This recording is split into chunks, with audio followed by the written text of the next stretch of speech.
વિદ્યાર્થી મિત્રો, કેજે એજ્યુકેશન ચેનલમાં આપનું સ્વાગત છે. દ્વિતીય એકમ કસોટી ગુજરાત માધ્યમિક અને ઉચ્ચતર માધ્યમિક શિક્ષણ બોર્ડ ગાંધીનગર ધોરણ 10 વિષય વિજ્ઞાનમાં જે એકમ કસોટી આપેલી છે એમાં અભ્યાસક્રમ પ્રકરણ 3, 6, 7, 8 અને 11નો સમાવેશ કરવામાં આવેલો છે. તો આપણે જોઈએ તો 7, 6, 6 અને 6 ABCD આ રીતના 4 વિભાગ રહેશે. હવે પ્રશ્નોનું સોલ્યુશન જોઈએ તો સેક્શન એ આપેલો છે. તો એમાંથી પહેલો જ પ્રશ્ન છે કે નીચેનામાંથી કઈ ધાતુ ઠંડા તેમજ ગરમ પાણી સાથે પ્રતિક્રિયા આપતી નથી.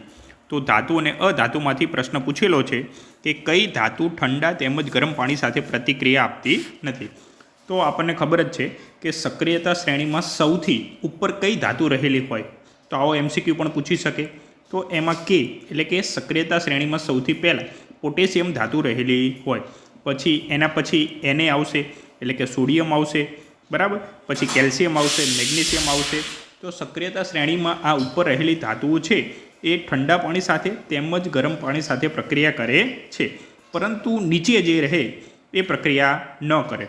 તો આપણે NaCAMG એ તો પ્રક્રિયા કરશે, પરંતુ અહીંયા આપેલું છે Agનો મતલબ થશે ચાંદી કે સિલ્વર. એ સક્રિયતા શ્રેણીમાં સૌથી નીચેથી ઉપરની તરફ, એટલે સૌથી નીચે સક્રિયતા શ્રેણીમાં કઈ ધાતુ આવે તો Auનો મતલબ થશે સોનું આવશે, બરાબર, અને સોના ઉપર ચાંદી આવે છે. એટલે આપણે સામાન્ય રીતે કહી શકાય કે જે ચાંદીના વાસણો છે એ થોડા કાળા પડે છે, પરંતુ જે સોનું છે એ કાળું પડતું નથી, કારણ કે સક્રિયતા શ્રેણીમાં સૌથી નીચે સોનું આપેલું છે. એટલા માટે કહી શકાય કે સોનું છે એ કોઈ પણ સાથે પ્રક્રિયા કરે નહીં. પણ અહીંયા આવશે જવાબ ચાંદી, Ag જવાબ આવશે. ચલો હવે બીજા નંબરનો પ્રશ્ન જોઈએ કે આયોનિક સંયોજનોના નીચેનામાંથી કયો ગુણધર્મ દર્શાવતા નથી. તો આ પણ પ્રશ્ન બોર્ડની પરીક્ષામાં પૂછાયેલો છે કે આયોનિક સંયોજનના ગુણધર્મ લખો. 2 માર્ક્સમાં પૂછાયેલો બોર્ડની પરીક્ષામાં પ્રશ્ન. તો એ પાણીમાં દ્રાવ્ય હોય, હશે, પાણીમાં દ્રાવ્ય જોવા મળે છે, તેમજ તેમના ગલન બિંદુ અને ઉત્કલન બિંદુ ઊંચા જોવા મળે છે. એ પણ સાચું છે, પરંતુ આપણે કહી શકાય કે એ પીગળેલી અવસ્થામાં વિદ્યુતનું વહન કરે છે, પણ ઘન સ્થિતિમાં વિદ્યુતનું વહન કરતા નથી. તો ઓપ્શન નંબર બી આનો સાચો જવાબ થશે, બરાબર. એ એનો ગુણધર્મ છે નહીં. ચલો આગળ જોઈએ ત્રીજા નંબરનો પ્રશ્ન. તો ચેતાકોષમાં કયા ભાગમાં રાસાયણિક સંકેતને વિદ્યુત સંકેતમાં રૂપાંતર થાય છે? તો મોસ્ટ IMP પ્રશ્ન તમારે તૈયાર કરી જ દેવાનો આ ચેપ્ટરમાંથી, ચેતાકોષ. તો ચેતાકોષમાં આપણે કહી શકાય કે જે રાસાયણિક સંકેતને વિદ્યુત સંકેતમાં રૂપાંતરણ શિખાતંતુના શેડે થશે. તો સૌથી પહેલાં કોઈ પણ સંદેશો છે એ શિખાતંતુમાં જશે. શિખાતંતુના છેડે પછી આપણે કોષકાયમાં જાય, એટલે ઓપ્શન નંબર સી એ આનો સાચો જવાબ થશે, બરાબર. કોષકાયમાં જાય, પછી કોષકાયમાંથી અક્ષતંતુમાં, પછી આપણે કહી શકાય કે ચેતાક્ષમાં જાય છે, બરાબર, કે ચેતાંતમાંથી રસાયણ ઉત્પન્ન કરે છે, એવી રીતના જશે. ચલો ચોથા નંબરનો પ્રશ્ન. નીચેનામાંથી કયો રોગ જાતીય રીતે ફેલાતો નથી? તો સિફિલસ, હિપેટાઇટિસ, HIV/AIDS કે ગોનોરિયા. તો જાતીય રીતે તો ચેપ્ટરમાં આપેલું જ છે કે વાયરસ દ્વારા ફેલાતા રોગ અને બેક્ટેરિયા દ્વારા ફેલાતા રોગો આપેલા છે. તો જાતીય એટલે કે 2 વ્યક્તિ છે એના સંપર્કમાં આવવાથી થાય તો સિફિલસ થશે, બરાબર, ગોનોરિયા પણ થાય, HIV/AIDS પણ થાય, પણ હિપેટાઇટિસ થતો નથી. તો ઓપ્શન નંબર બી એ આનો સાચો જવાબ આવશે. પાંચમા નંબરનો પ્રશ્ન. નીચેનામાંથી કયું પદ પરિપથમાં વિદ્યુત પાવર દર્શાવતું નથી? પાવરનું જે સૂત્ર નીચેનામાંથી કયું નથી? તો આપણે કહી શકાય P = VI એવું પણ છે, P = V²R એવું પણ છે, P = I²R એવું પણ છે, પણ બી નંબરનું છે નહીં. તો ઓપ્શન બી આનો સાચો જવાબ થશે, બરાબર. તો P = IR² એવું ક્યાંય સૂત્ર છે નહીં. ચલો છઠ્ઠા નંબરનો પ્રશ્ન. તાંબુ હવામાં રહેલા ભેજવાળા કાર્બન ડાયોક્સાઇડ સાથે પ્રતિક્રિયા આપે છે, જેના કારણે તેના પર ખાલી જગ્યા રંગનું સ્તર દેખાય છે. ચલો તાંબુ એટલે એનું બીજું નામ આપણે કોપર કહી શકાય. એ કોપર કાર્બન ડાયોક્સાઇડ સાથે પ્રક્રિયા કરે અને કોપર કાર્બોનેટનું સ્તર બનાવે છે, અને આ કોપર કાર્બોનેટનું સ્તર લીલા કલરનું જોવા મળે છે. તો જવાબ આવશે લીલો, બરાબર, યાદ રાખી લેજો. ચલો સાતમા નંબરનો પ્રશ્ન. પરાગનલિકાનો અંડકોષ તરફનો વિકાસ ખાલી જગ્યાનું ઉદાહરણ છે. તો બુક છે એની બેઠી લીટી છે કે રસાયણાનું વર્તનનું ઉદાહરણ છે. તો એનો જવાબ આવશે રસાયણાનું વર્તન. બરાબર, તો યાદ રાખી લેજો. ચલો આગળ જોઈએ આપણે. ખાલી જગ્યામાં દ્વિભાજન દ્વારા અલિંગી પ્રજનન થાય છે. દ્વિભાજન એટલે કે એક સજીવમાંથી બે સજીવ બનવા. તો આપણે કહી શકાય કે અમીબામાં જોવા મળે. અને અમીબા સિવાય બીજો એક આપેલો હતો કે કાલા અજર નામના રોગકારક છે લેશમાનિયામાં પણ દ્વિભાજન જોવા મળે છે. જ્યારે પ્લાઝ્મોડિયમ છે એમાં બહુભાજન જોવા મળે. બરાબર, કે મેલેરિયા રોગના રોગકારક છે પ્લાઝ્મોડિયમ, એમાં બહુભાજન જોવા મળે છે. ચલો પછી 9મા નંબરનો પ્રશ્ન જોઈએ કે પરિપથનો સમતુલ્ય અવરોધ જુઓ. તો R1 અને R2 આ બંને અવરોધ છે સામાન્ય રીતે શ્રેણીમાં જોડેલા છે. હવે શ્રેણીમાં જોડેલા હોય તો R બરાબર R1 + R2 એટલે બંને અવરોધનો સરવાળો થશે એટલે 2 + 2 એટલે શું થશે? 4 જવાબ આવશે. 4 ઓહમનો જવાબ આવશે. ચલો 10મા નંબરનો પ્રશ્ન. માનવ શરીરમાં પ્રજનન કોષોમાં રંગસૂત્રની સંખ્યા ખાલી જગ્યા છે. તો અહીંયા વાત કરેલી છે પ્રજનન કોષોમાં. પ્રજનન કોષોમાં જો પ્રજનન કોષો હોય એટલે આપણે કહી શકાય કે પુરુષ હોય તો શુક્રપિંડ હશે અને સ્ત્રી હોય તો અંડપિંડ હશે. તો પ્રજનન કોષોમાં કે તો ત્યાં રંગસૂત્રની સંખ્યા 23 આવશે. તો જવાબ શું આવશે? 23 આનો સાચો જવાબ આવશે. પરંતુ દૈહિક કોષોમાં કે બરાબર પ્રજનન કોષો સિવાયના દૈહિક કોષોમાં કે તો એનો જવાબ 46 આવશે. કારણ કે પ્રજનન કોષો હોય એમાં સંખ્યા એની અડધી હોય. ટોટલ રંગસૂત્ર 46 હોય. બરાબર, પણ પ્રજનન કોષોમાં પૂછે તો 23 જવાબ આવશે. ચલો વિધાન ખરા છે કે ખોટા એ તમારે જણાવવાના છે. તો કાંસુ એ સીસા અને ટીનનું મિશ્રણ છે. તો મિશ્ર ધાતુ આપણને આપેલું જ છે. બરાબર, તો એમાં સીસાને આપણે પીબી કહેવાય અને ટીન એટલે એસએન કહેવાય. તો આ બંનેનું મિશ્રણ છે એ આપણે કહી શકાય કે શોલ્ડર કે નીચા ગલનબિંદુ ધરાવતી મિશ્ર ધાતુ બને છે. જ્યારે કાંસુ બનશે નહીં. તો આ વિધાન કેવું થશે? ખોટું. બરાબર, શોલ્ડર આવે એમાં. ચલો પ્લસ કાંસુ તો કોનું મિશ્રણ છે? ચલો કોમેન્ટ બોક્સમાં મને જવાબ આપજો કે કાંસુ કઈ બે ધાતુની મિશ્ર ધાતુ છે. ચલો 12મા નંબરનો પ્રશ્ન. અંડાશય જાતીય અંતઃસ્ત્રાવ ટેસ્ટોસ્ટેરોનનો સ્ત્રાવ કરે છે. જો ટેસ્ટર આપણે યાદ રાખવાનું કે પુરુષ ટેસ્ટરનો ઉપયોગ કરતા હોય. બરાબર, કે વાયરિંગમાં ને એમાં એટલે ટેસ્ટર એ પુરુષ સાથે સંકળાયેલું છે. જ્યારે સ્ત્રી છે અંડાશય એટલે કે સ્ત્રીનું છે અંગ, તો એમાં આવશે ઇસ્ટ્રોજન અને પ્રોજેસ્ટેરોન. એટલે આ વિધાન પણ કેવું આવશે? ખોટું. ચલો 13મા નંબરનો પ્રશ્ન. જાસૂદનું ફૂલ એક લિંગી ફૂલ છે.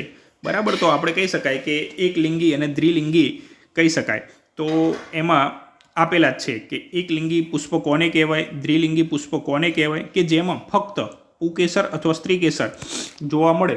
બરાબર, તો એને એકલિંગી પુષ્પ કહેવાય. જાસૂદ એટલે એક પ્રકારનું ફૂલ છે. બરાબર, તો ફૂલમાં દ્વિલિંગી ફૂલ કહી શકાય કે એમાં પુંકેસર અને સ્ત્રીકેસર બંને. તો આપણે કહી શકાય કે જે જાસૂદનું ફૂલ છે એ દ્વિલિંગી ફૂલ છે. એટલે આ જે વિધાન છે એ શું આવશે? ખોટું. ચલો આગળ જોઈએ. મેન્ડલના વટાણાના છોડના પ્રયોગમાં F2 પેઢીના 25 છોડ નીચા હતા. તો આપણે કહી શકાય કે F1 પેઢીમાં બધા જ છોડ ઊંચા હતા. જ્યારે F2 પેઢીમાં 3 છોડ ઊંચા અને 1 છોડ નીચો. એટલે કે 75% છોડ ઊંચા અને 25% છોડ નીચા હતા. એટલે આ વિધાન કેવું આવશે? સાચું. ચલો 15મો MCQ. વિદ્યુત પ્રવાહનો SI એકમ એમ્પિયર છે. બરાબર, તો સીધો જ MCQ છે અને આ MCQ બોર્ડની પરીક્ષામાં પૂછાયેલો MCQ કે વિદ્યુત પ્રવાહનો SI એકમ એમ્પિયર છે. એન્દ્રે મેરી એમ્પિયર નામનો જે વૈજ્ઞાનિક હતો એની યાદમાં એમ્પિયર રાખવામાં આવેલું છે. તો વિધાન શું આવશે? સાચું. ચલો પછી પ્રશ્ન આપેલા છે. બરાબર, તો આપણે પ્રશ્ન પરાવર્તિત કમાન અને ચાલવા વચ્ચે શું તફાવત છે. પછી બીજો પ્રશ્ન છે ચેતા સંકલન અને અંતઃસ્ત્રાવી સંકલન વચ્ચેનો તફાવત લખો. ત્રીજું, વિદ્યુત ઉપકરણોને બેટરી સાથે શ્રેણીમાં જોડવાને બદલે સમાંતર જોડવાના ફાયદા શું છે. જો શ્રેણીમાં જોડવામાં આવે તો જેના કારણે શું થશે કે કોઈ પણ એક ઉપકરણમાં ખરાબી આવે તો પછીના જે કોઈ પણ ઉપકરણ હશે એ ચાલુ થઈ શકે નહીં. પ્લસ એને સ્વતંત્ર સ્વિચ ના હોય. કોઈ એકને બંધ કરવામાં આવે તો બધા જ જે છે એ બધા જ બંધ થઈ જશે. પ્લસ શ્રેણીમાં જોડવાથી પૂરતો વોલ્ટેજ પણ મળશે નહીં, એટલે સરખા પ્રમાણમાં એ પ્રકાશિત થઈ શકે નહીં. ધારો કે ઇસ્ત્રી હોય તો એને અલગ વોલ્ટેજ જોતો હોય, બલ્બ હોય, ટીવી હોય, તો બધાને અલગ અલગ વોલ્ટેજ જોતો હોય, એટલા માટે આપણે શ્રેણીમાં જોડવાને બદલે સમાંતર જોડવામાં આવે છે. ચલો ચોથા નંબરનો પ્રશ્ન, ધાતુ અને અધાતુ વચ્ચેના તફાવતના કોઈ પણ બે મુદ્દાઓ લખાવો. તો આપણે કહી શકાય કે ધાતુઓ રણકાર ધરાવે છે કે રણકાર ઉત્પન્ન કરે, અધાતુમાં રણકાર ઉત્પન્ન થાય નહીં. ધાતુના જે ગલન બિંદુ છે, ઉત્કલન બિંદુ ઊંચા હોય, અધાતુના કેવા હોય, નીચા હોય. ધાતુ વિદ્યુતના સુવાહક હોય, અધાતુ વિદ્યુતના અવાહક હોય. તો આ પ્રશ્ન બોર્ડની પરીક્ષામાં પૂછાયેલો જ છે, બરાબર. તો મોસ્ટ આઈએમપી ચોથા નંબરનો પ્રશ્ન યાદ રાખી લેજો. ચલો પાંચમો પ્રશ્ન, હાઇડ્રોજનને મંદ એસિડમાં વિસ્થાપિત કરતી બે ધાતુના નામ આપો, અને હાઇડ્રોજનને મંદ એસિડમાંથી વિસ્થાપિત ના કરતી હોય તેવી બે ધાતુના નામ આપો, બરાબર. તો હાઇડ્રોજન કરતાં વધુ જે સક્રિય ધાતુ છે એને એસિડમાંથી વિસ્થાપિત કરી શકે. ધારો કે આપણે લઈ શકાય ઝિંક છે, પછી મેગ્નેશિયમ છે. તો આ બંને છે એ હાઇડ્રોજનને વિસ્થાપિત કરી શકે છે. અને હાઇડ્રોજન કરતાં જે નીચે કોઈ પણ હોય, દાખલા તરીકે આપણે કહી શકાય કે સોનું છે, ચાંદી છે, કે એ બધા લખી શકાય. ચલો છઠ્ઠા નંબરનો પ્રશ્ન, દ્વિભાજન બહુભાજનથી કેવી રીતે અલગ છે? તો આપણે કહી શકાય કે દ્વિભાજનમાં કોઈ પણ એક સજીવમાંથી બે સજીવ બને, અને જ્યારે બહુભાજનમાં બે કરતાં વધારે બનશે, એકમાંથી ઘણા બધા બને છે. ત્રીજું સાતમા નંબરનું, વાહકનો અવરોધ કયા પરિબળો પર આધાર રાખે છે? તો વાહક તારની જે લંબાઈ હોય એના ઉપર, પછી આવશે આડછેદનું ક્ષેત્રફળ, પ્લસ એ શેમાંથી બનેલો છે એ, એટલે કે દ્રવ્યની જાત, અને એના સિવાય તાપમાન. તો 4 પરિબળો પર આધાર રાખે છે. એ સાતમા નંબરનો પ્રશ્ન પણ બોર્ડની પરીક્ષામાં પૂછાયેલો પ્રશ્ન છે, બરાબર, યાદ રાખી લેજો.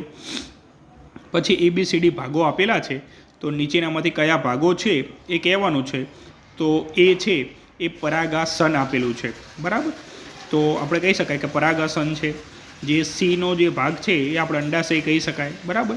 પછી દલપત્ર અને વજ્રપત્ર આપેલા છે B અને Dમાં, બરાબર. તો જોઈ લેજો.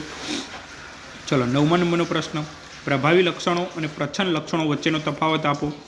તો આપણે જે તફાવત કહેવાનો છે. 10મો, સંતાનમાં માતા પિતાનું સમાન આનુવંશિક યોગદાન કેવી રીતે સુનિશ્ચિત કરવામાં આવે છે, બરાબર. પ્રશ્ન આપેલો છે. હવે સેક્શન બી, તો સેક્શન બીમાં સાચા કે ખોટા કહેવાના છે. લિથિયમને આલ્કલી ધાતુ કહેવામાં આવે છે. તો આ વિધાન સાચું છે કે જે પહેલા સમૂહમાં જે કોઈ પણ ધાતુ રહેલી હોય, બરાબર, કે લિથિયમ છે, એના સિવાય સોડિયમ છે, પોટેશિયમ છે, આ બધાને આલ્કલી ધાતુ તરીકે ઓળખવામાં આવે છે. અલિંગી પ્રજનન ઘણી બધી વિવિધતા પેદા કરે છે. તો કહી શકાય કે અલિંગી પ્રજનનમાં વધારે વિવિધતા જોવા મળતી નથી. વિધાન ખોટું છે, જ્યારે લિંગી પ્રજનનમાં વધુ વિવિધતા જોવા મળે છે. ત્રીજું, અવરોધમાં વહેતી વિદ્યુત ઉર્જા W બરાબર V ગુણાકારમાં I ગુણાકારમાં T દ્વારા મળે છે. તો આપણે જોયું હતું W બરાબર VQ અને Q બરાબર શું થાય IT, તો બરાબર જ છે. તો આ વિધાન શું થાય? સાચું. ચલો ચોથા નંબરનો પ્રશ્ન, અનુમસ્તિષ્ક માનવ મગજનો સૌથી મોટો ભાગ છે. તો કહી શકાય કે જે અનુમસ્તિષ્ક છે એ પશ્વ મગજમાં આવેલો ભાગ છે, અને એ સૌથી મોટો ભાગ છે નહીં. વિધાન શું આવશે? ખોટું. પણ જે મસ્તિષ્ક હોય, બરાબર, તો એ સૌથી મોટો ભાગ હોય છે. ચલો આગળ જોઈએ. એક વાક્યમાં તમારે જવાબ આપવાના છે. 5મા નંબરનો પ્રશ્ન, આપણા ખોરાકમાં કોની ઉણપથી ગોઈટર રોગ થાય છે? બરાબર. તો આયોડિનની ઉણપ હોય તો ગોઈટર નામનો રોગ થાય છે. ચલો 6ઠ્ઠા નંબરનો પ્રશ્ન, મેન્ડલના પ્રયોગ મુજબ શું F1 પેઢીના ઊંચા છોડ પિતૃ પેઢીના ઊંચા છોડ જેવા જ હતા? શા માટે? તો આપણે કહી શકાય કે F1 પેઢીના છોડ બધા ઊંચા જ હતા, પરંતુ આપણે કહી શકાય કે બંને લક્ષણો હતા, કે ઊંચા અને નીચાપણાનું લક્ષણ બંને હતા. પણ આપણે કહી શકાય કે જે પ્રભાવી લક્ષણ હતું એ ઊંચા છોડનું જ ફક્ત એમાં વહન થયું હતું. 7મા નંબરનો પ્રશ્ન, ધાતુના ઓક્સાઇડમાંથી ધાતુ મેળવવા માટે કઈ રાસાયણિક પ્રક્રિયાનો ઉપયોગ થાય છે? તો ધાતુ ઓક્સાઇડમાંથી ધાતુ મેળવવા માટે રિડક્શન પ્રક્રિયાનો ઉપયોગ કરવામાં આવે છે. તો જવાબ આવશે રિડક્શન. ચલો 8મો, મગજનો કયો ભાગ શરીરની સમસ્થિતિ અને સંતુલન જાળવી રાખે છે? તો મગજમાં અગ્રમગજ, મધ્ય મગજ અને પશ્વ મગજ આવી રીતના 3 ભાગ આવેલા હશે. એમાં પશ્વ મગજ છે તો સેતુ હશે, અનુમસ્તિષ્ક અને લંબમજ્જા એવા પશ્વ મગજમાં 3 ભાગ આપેલા છે. એમાંનો એક ભાગ એટલે કે અનુમસ્તિષ્ક શરીરની સમસ્થિતિ અને સંતુલન જાળવી રાખે છે. આ MCQ બોર્ડની પરીક્ષામાં પૂછાયેલો છે, તો યાદ તમે રાખી લેજો. બરાબર, તો જવાબ આવશે અનુમસ્તિષ્ક. સીધી રેખામાં ચાલવું, સાયકલ ચલાવવી, આ બધા જ એના કાર્ય છે. ચલો આગળ જોઈએ. 9મા નંબરનો પ્રશ્ન. સોના અને પ્લેટિનિયમના ઘરેણાં વર્ષો પછી પણ નવા કેમ દેખાય છે? મેં તમને કીધું હતું કે સક્રિયતા શ્રેણીમાં સૌથી નીચે રહેલી ધાતુઓ છે, બરાબર, એ કોઈ પણ સાથે પ્રક્રિયા કરશે નહીં. પરિણામે એ રાસાયણિક પ્રક્રિયા ન કરતી હોવાને કારણે એમાં કોઈ પણ એસિડની કે કાટની કે એની અસર જોવા મળતી નથી. 10મા નંબરનો પ્રશ્ન.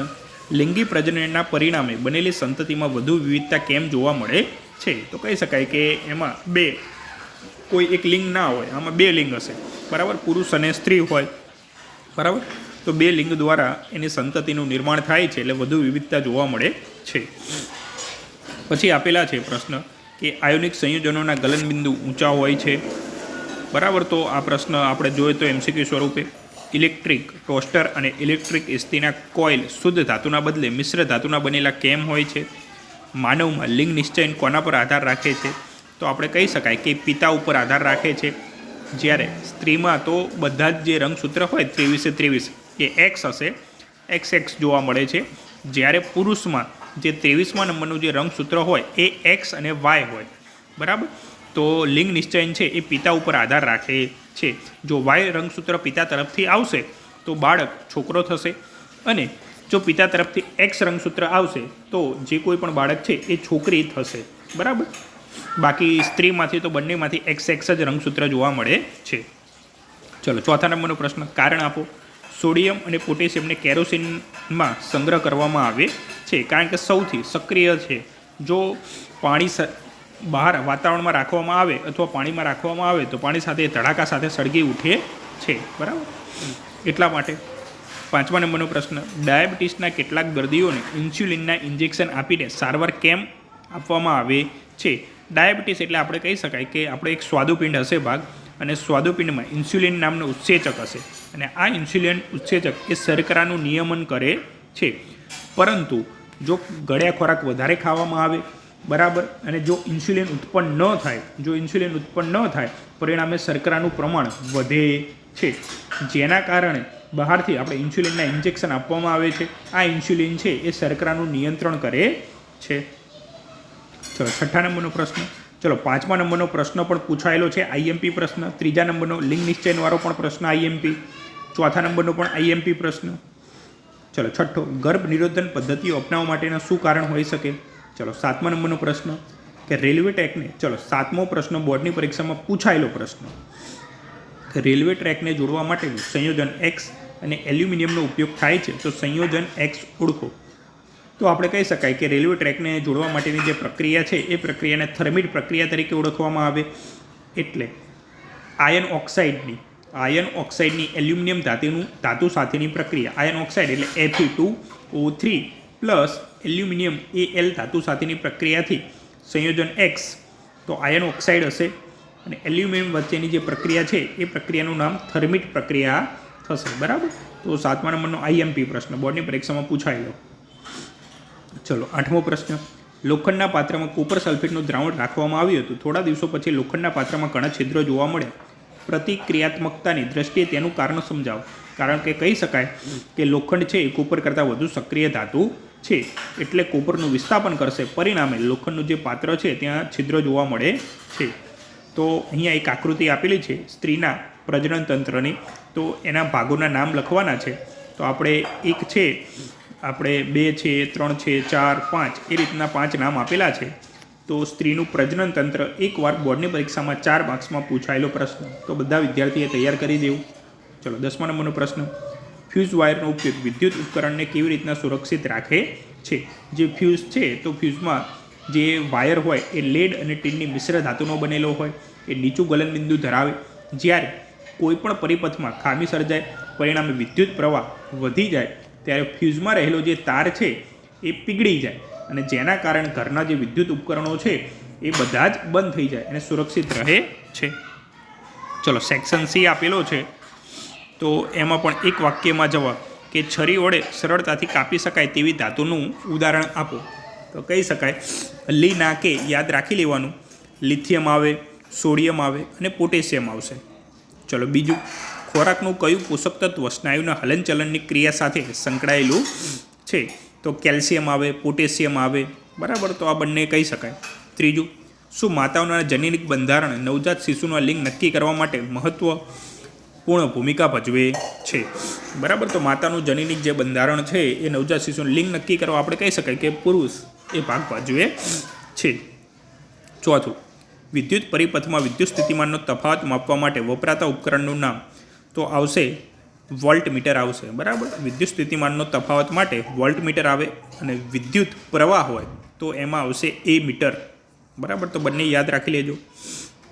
તો ચોથા નંબરનો જે પ્રશ્ન છે એ આઈએમપી. પહેલા નંબરનો પ્રશ્ન આઈએમપી. ચલો પાંચમા નંબરનો પણ મોસ્ટ આઈએમપી કે બલ્બનો ફિલામેન્ટ બનાવવા માટે કઈ ધાતુનો ઉપયોગ થાય છે? તો ઊંચું ગલનબિંદુ ધરાવતી ધાતુ ટંગસ્ટનનો ઉપયોગ થાય છે. અને ટંગસ્ટનની સંજ્ઞા શું છે? તો ટંગસ્ટનની સંજ્ઞા છે W છે. યાદ રાખી લેજો. બરાબર, જો ટંગસ્ટન ના આપેલું હોય તો W સંજ્ઞા પણ આપેલું હોય ઘણીવાર પરીક્ષામાં, તો યાદ રાખવાનું. ચલો છઠ્ઠા નંબરનો પ્રશ્ન જોઈએ કે પાંદડાઓનું કરમાઈ જવું એ વનસ્પતિના ખાલી જગ્યા હોર્મોન્સની અસર છે. તો કહી શકાય કે વૃદ્ધિ પ્રેરક અને વૃદ્ધિ અવરોધક આવા અલગ અલગ અંતઃસ્ત્રાવ બે પ્રકાર પડશે. એમાં એક વૃદ્ધિ અવરોધક કે જે વનસ્પતિની વૃદ્ધિને અવરોધે, કે પાંદડાઓ કરમાઈને ખરી જવા એ વૃદ્ધિને અવરોધે છે અને આ એબ્સેસિક એસિડના કારણે થાય છે. તો ઓપ્શન નંબર ડી એ સાચો જવાબ થશે. સાતમા નંબરનો પ્રશ્ન, વિકાસશીલ ગર્ભ માતાના લોહીમાંથી ખાલી જગ્યા દ્વારા પોષણ મેળવે છે. તો આપણે કહી શકાય કે જે રચના જોવા મળે જેને જરાયુ તરીકે ડિસ્ક કે રકાબી આકારની જે રચના છે એને જરાયુ તરીકે ઓળખવામાં આવે છે. બરાબર, પછી આઠમા નંબરનો છે ગણતરીવાળો દાખલો છે એ તમે ગણી લેજો. બરાબર, સૂત્ર સામાન્ય છે એ રીતના આપણે ગણતરી કરવાની છે. ચલો નવમા નંબરનો પ્રશ્ન જોઈએ કે ખાદ્ય પદાર્થોના ડબ્બા ઝીંકથી નહીં પણ ટીનનું આવરણ ધરાવે છે. કારણ કે જે ઝીંક છે એ વધુ ક્રિયાશીલ છે. બરાબર, તો કહી શકાય કે ઝીંક ટીન કરતાં વધુ પ્રતિક્રિયાશીલ છે એટલે ઝડપથી એ પ્રક્રિયા કરે છે. એટલે ઓપ્શન નંબર સી એ સાચો જવાબ થશે. ચલો દસમા નંબરનો પ્રશ્ન, મગજ એ ખાલી જગ્યા માટે જવાબદાર છે. શરીરનું સંતુલન, વિચારવું, હૃદયના ધબકારાને નિયંત્રિત કરવા, તો બધું જ આવશે. એટલે ઓપ્શન નંબર ડી આનો સાચો જવાબ થશે. ચલો સાચા છે કે ખોટા એ જણાવવાના છે કે સિનાબાર એ કેલ્શિયમનું એક ખનિજ છે. તો આપણે કહી શકાય કે જે સિનાબાર છે એ મર્ક્યુરીની એક કાચી ધાતુ છે. બરાબર, HgS મર્ક્યુરીને આપણે પારો કહી શકાય, પણ અહીંયા કેલ્શિયમ લખેલું છે એટલે વિધાન શું આવશે? ખોટું. 12મા નંબરનો પ્રશ્ન, લાળ અને ઉલટી મગજના પાછળના ભાગમાં આવેલા લંબમજ્જા દ્વારા નિયંત્રિત થાય છે. બરાબર છે કે પશ્વ મગજ છે, પશ્વ મગજનો એક ભાગ એટલે લંબમજ્જા કે કોઈ પણ અનૈચ્છિક પ્રક્રિયા, લાળ, હૃદયના ધબકારા, ઉલટી, આ બધું જ તેના દ્વારા નિયંત્રિત થાય છે. તો વિધાન શું છે? સાચું. પરાગાશયમાં અંડકોષ હોય છે. તો આ વિધાન શું આવશે? ખોટું. જે અંડકોષ પરાગાશયમાં તો પરાગરજ આવેલી હોય, જ્યારે અંડકોષ છે એ તો નીચે આપણે કહી શકાય કે જે બીજાંડની જે રચના હોય એમાં આવેલા હોય છે. રબર અને કાચ જેવા અવાહકોની અવરોધતા 10-8 થી 10-6 સુધીની હોય છે. આ વિધાન પણ કેવું છે? ખોટું. બરાબર, અવરોધતા તમે જોઈ લેજો. 15મું, બાળકનું લિંગ ગર્ભમાં રહેલા વાય રંગસૂત્ર દ્વારા નક્કી થાય છે. તો આપણે કહી શકાય કે એક્સ અને વાય બંને રંગસૂત્ર, જો એક્સ હોય ફક્ત વાય રંગસૂત્ર દ્વારા જ નક્કી ના થાય, એક્સ અને વાય રંગસૂત્ર બંને દ્વારા નક્કી થાય. જો વાય હોય તો એ છોકરો હશે, જ્યારે એક્સ હોય બરાબર તો એ છોકરી હશે. તો ફક્ત વાય દ્વારા નક્કી થાય નહીં. બરાબર, એટલે વિધાન ખોટું કહી શકાય. ચલો પછી આપેલું છે જુલનો તાપીય અસરનો નિયમ શું છે? રોજિંદા જીવનમાં તેના 4 ઉપયોગની યાદી બનાવો. એક સ્ત્રીને ફક્ત પુત્રી જ હોય, આ પરિસ્થિતિમાં આનુવંશિક વિશ્લેષણ કરો અને યોગ્ય સમજૂતી આપો. તો કહી શકાય કે સ્ત્રી તરફથી તો એક એક્સ રંગસૂત્ર જ હશે, પરંતુ પુરુષ તરફથી પણ એને એક્સ રંગસૂત્ર જ મળ્યું હશે. બરાબર, તો એને પુત્રીઓ છે, વાય રંગસૂત્ર પુરુષ તરફથી મળ્યું હશે નહીં. પછી સાયકલને કાટ લાગેલો છે, તો સંપૂર્ણપણે કાટ લાગી ગયો છે. મિત્રોએ તેને વેલ્ડિંગ કરીને તેના પર તેલ અથવા રંગ લગાવવાની સલાહ આપી. લોખંડને કેમ કાટ લાગે? તો લોખંડ છે એ વાતાવરણના ઓક્સિજન વાયુ સાથે પ્રક્રિયા કરે છે. બરાબર, કાટ લાગવાથી બચવા માટે આપણે કહી શકાય કે તેલ કરી શકાય, પછી રંગ લગાવી શકાય, બરાબર. તો આ બધી જ વસ્તુ છે. ચલો પછી ચોથા નંબરનો પ્રશ્ન મોસ્ટ આઈએમપી, ગર્ભ નિરોધનની વિવિધ પદ્ધતિઓ, યાંત્રિક પદ્ધતિ, રાસાયણિક પદ્ધતિ તેમજ શસ્ત્રક્રિયા. બરાબર. તો ચોથા નંબરનો પ્રશ્ન મોસ્ટ આઈએમપી, બોર્ડની પરીક્ષામાં પૂછાયેલો પ્રશ્ન. બરાબર. તો યાદ રાખવાનું. ચલો પાંચમા નંબરનો પ્રશ્ન, તમે ઝાંખા તાંબાના વાસણોને લીંબુ કે આંબલીના રસથી સાફ કરતા જોયા હશે. આ પદાર્થો વાસણને સાફ કરવામાં કેમ અસરકારક છે તે સમજાવો. પછી સેક્શન ડી આપેલો છે. તો સેક્શન ડીમાં અમુક પ્રશ્નો જોઈ લઈએ આપણે. તો પહેલો પ્રશ્ન, તાંબાનું વિદ્યુત વિભાજનને શુદ્ધિકરણ ટૂંકમાં સમજાવો. ચલો આ પ્રશ્ન પણ મોસ્ટ આઈએમપી પ્રશ્ન. બરાબર. એટલે બોર્ડની પરીક્ષામાં પૂછાયેલો 3 થી 4 વાર. બીજા નંબરનો પ્રશ્ન પણ 3 થી 4 વાર પૂછાયેલો. પ્રકાશાનું વર્તન અને રસાયણનું વર્તન સમજાવો. કેટલાક સજીવોના શરીરના ટુકડા કરવામાં આવે પછી દરેક ભાગ સંપૂર્ણ સજીવમાં વિકાસ પામે છે. આ માહિતીને આધારે નીચેના પ્રશ્નો કે કઈ ઘટના છે, ઘટનામાં કયા 2 સજીવની વાત કરેલી છે. બરાબર. તો આપણે જે અલગ અલગ છે, અવખંડન છે. બરાબર. એ રીતના તમારે આવશે. પુનઃસર્જન છે. ચોથો, વિદ્યુત પ્રવાહ વ્યાખ્યાયિત કરો, તેનું સૂત્ર અને એસઆઈ એકમ લખો. ચલો ચોથા નંબરનો પ્રશ્ન પણ મોસ્ટ આઈએમપી, વિદ્યુત પ્રવાહ એટલે એકમ સમયમાં વાહકના આડછેદમાંથી પસાર થતા વિદ્યુત ભારના જથ્થાને વિદ્યુત પ્રવાહ તરીકે ઓળખવામાં આવે છે. તો I બરાબર Q/T અને એનો એસઆઈ એકમ આપણે કહી શકાય કે એમ્પિયર તરીકે એને ઓળખવામાં આવે છે. પાંચમું, પરાવર્તિત ક્રિયામાં મગજની ભૂમિકા શું છે. ચલો પછી આપેલા છે પ્રશ્ન, ધાતુ એક્સમાં કુદરતમાં સલ્ફાઇડના અયસ્ક તરીકે XS તરીકે જોવા મળે છે. લોખંડની વસ્તુને ગેલ્વેનાઇઝિંગમાં થાય છે. બરાબર. તો ગેલ્વેનાઇઝિંગની વસ્તુ લખેલી છે. ચલો બીજો પ્રશ્ન મોસ્ટ આઈએમપી, તમે લગભગ બોર્ડની પરીક્ષાના પેપર જોશો એમાં આ પ્રશ્ન જોવા મળશે. ચેતાકોષની રચના દોરો અને તેના કાર્ય સમજાવો. એ જ રીતના ત્રીજો પ્રશ્ન પણ બોર્ડની પરીક્ષામાં પૂછાયેલો, વાનસ્પતિક પ્રજનન એટલે શું, તેના ફાયદાઓ જણાવો. ચોથા નંબરનો પ્રશ્ન, ઓહમનો નિયમ જણાવો, તેને પ્રાયોગિક રીતે કેવી રીતે ચકાસી શકાય, શું તે બધી જ પરિસ્થિતિમાં સાચો રહે છે, સમજાવો. અને પાંચમા નંબરનો પ્રશ્ન, ઇલેક્ટ્રોનના વિનિમય દ્વારા Na2O અને MgOની રચના બતાવો. તો વિદ્યાર્થી મિત્ર, આ વિજ્ઞાનની એકમ કસોટીનું પેપર હતું. બરાબર. તો જો તમને આ વિડીયો સારો લાગે તો લાઈક કરજો, શેર કરજો, સબસ્ક્રાઈબ કરજો.